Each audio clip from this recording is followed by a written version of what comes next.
Assalamualaikum warahmatullahi wabarakatuh. Mari berbudaya, karena budaya merupakan cerminan jati diri bangsa. Pada pagi hari ini saya masih akan mengulas keris sapu inten yang kemarin hari kita dapatkan dalam kondisi kotor. Sesudah dilakukan pembersihan, hasilnya seperti ini.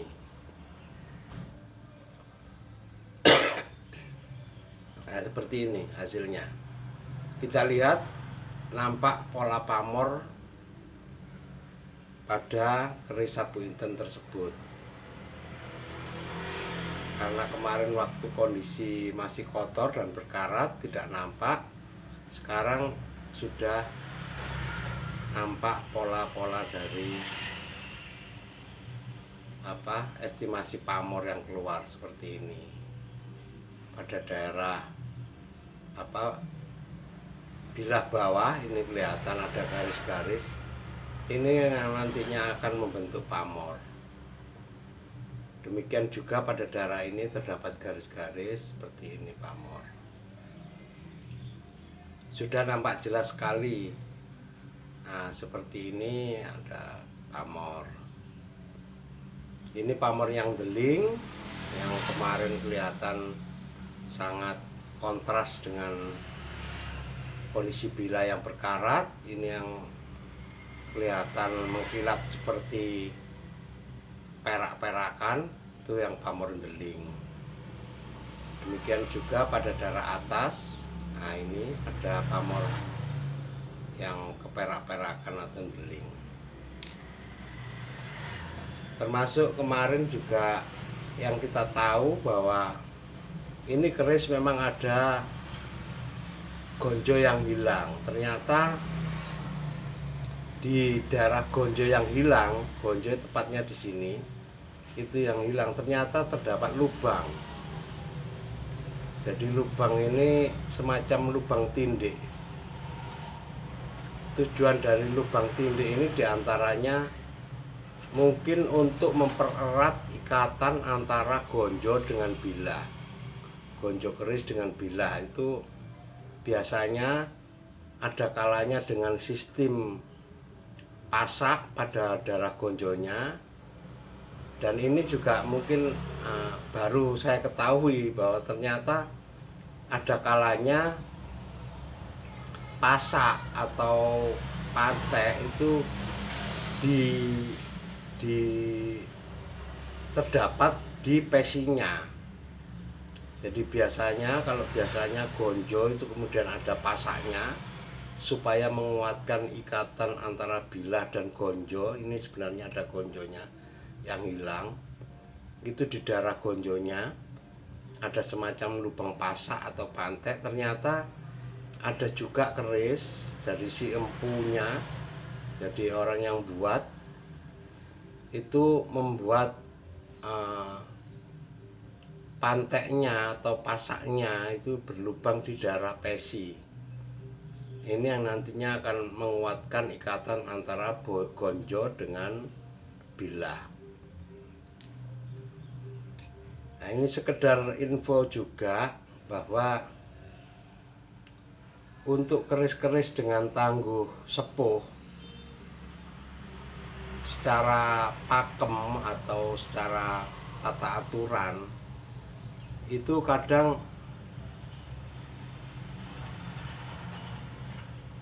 terdapat ciri-ciri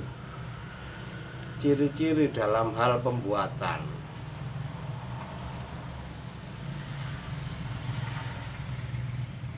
Di antaranya ciri-ciri dalam pembuatan mungkin bisa sedikit saya informasikan kepada teman-teman atau mungkin rekan-rekan yang mulai belajar, dan supaya ketika kita mencari keris atau tosan aji yang bagus itu tidak mudah beritahu informasi yang tidak selayaknya. Jadi diantaranya untuk keris-keris dengan tangguh Mojopahit sampai Mataram, terutama untuk keris-keris yang berluk dan terdapat sogokan, itu bisa kita pakai patokan seperti ini. Jadi daerah apa namanya ini, jadi ini gandek, kemudian belakangnya kan terdapat area yang meninggi di sebelah ejetan. Kemudian ada 2 sogokan, baik sogokan 2 atau 1. Itu kalau ingin memastikan bahwa rancang bangun keris tersebut bagus atau sesuai dengan aturan pakem, itu kita bisa ambil kertas atau lidi atau apa saja, kita pastikan bahwa di daerah gandek ini, jadi daerah lurus ini, ketika ditarik garis lurus dengan mengikuti kemiringan dari gandek, belakang gandek ini harus tepat pada posisi poyuan atau pertemuan dari 2 sogokan ini. Jadi kita tarik garis dari belakang gandek yang posisi lurus, tentunya diposisikan rata ya, jadi rata seperti inilah gampangannya. Nah ini kita tarik, ini daerah pensil yang hitam sampai putih ini kita tempelkan segaris, kemudian kita tempelkan, itu harus bertemu pada titik poyuan, pada titik sini. Di antaranya seperti itu. Atau untuk lebih jelasnya saya buat ini, sudah siapkan kertas biar penampakannya lebih kontras. Jadi ketika ini kita tempelkan di sini, kemudian kita tarik garis, nah itu bertemu di poyuan. Jadi intinya seperti ini. Daerah ini ya. Nah ini daerah ini ketika kita tempelkan dan kita tarik lurus, harus bertemu pada daerah sini, poyuan.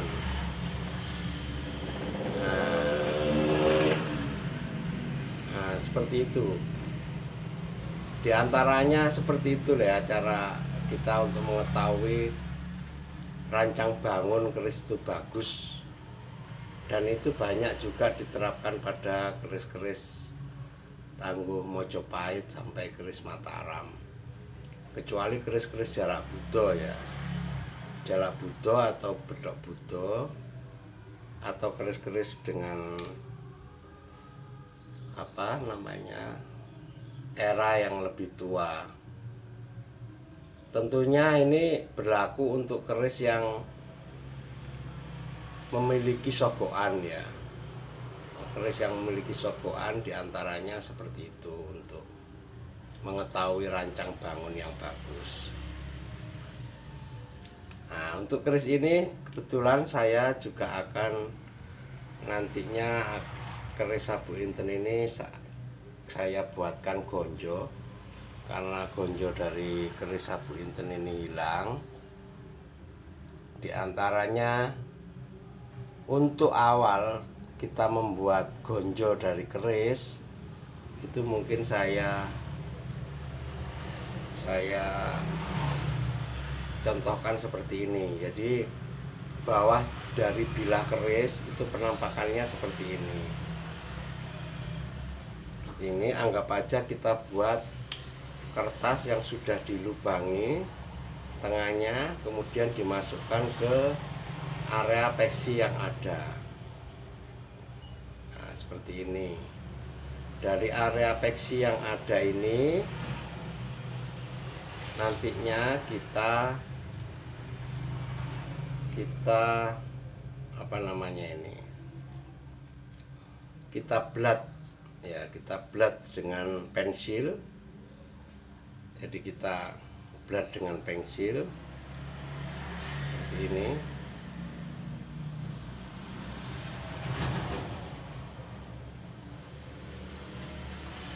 Kita blot dengan pensil seperti ini. Tidak apa-apa, apapun jadinya. Nah, seperti ini. Mohon maaf ya kalau videonya kurang terang.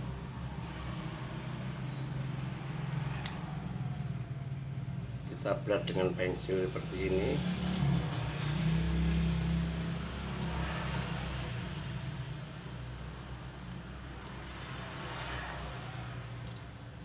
Nah, ini untuk mengetahui bentuk dari apa namanya,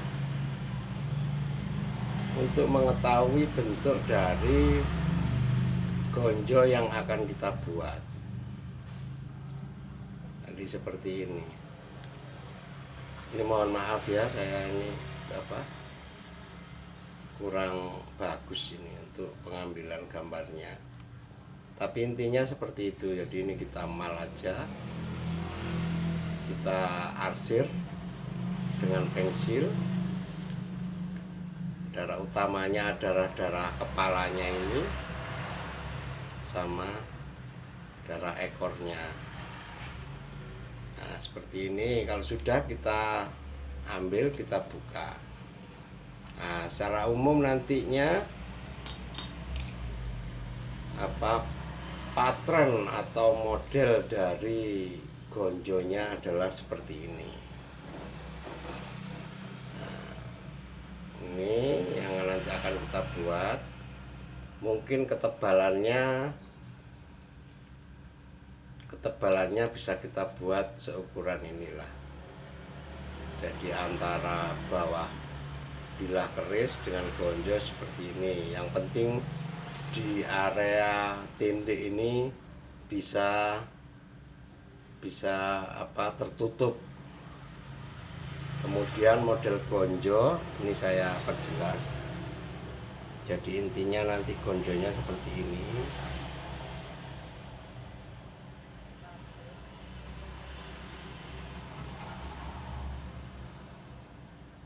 Nah, seperti ini.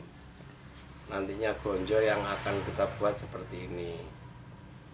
Itu kita usahakan dari besi-besi temuan, sehingga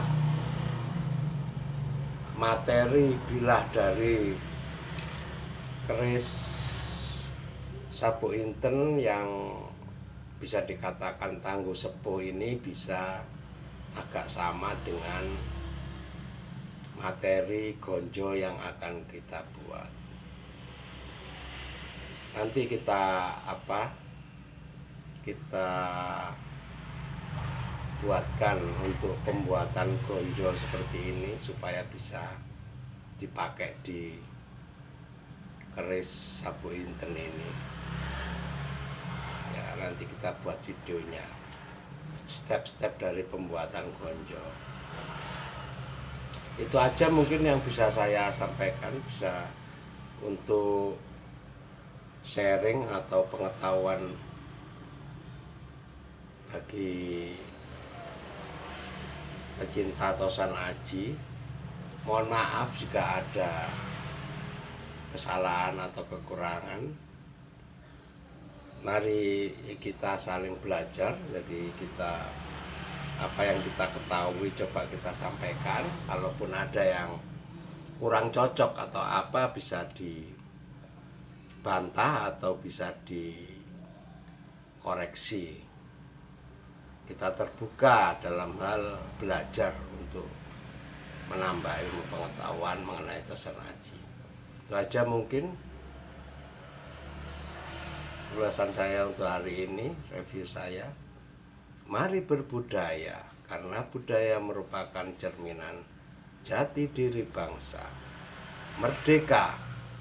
Wassalamualaikum warahmatullahi wabarakatuh.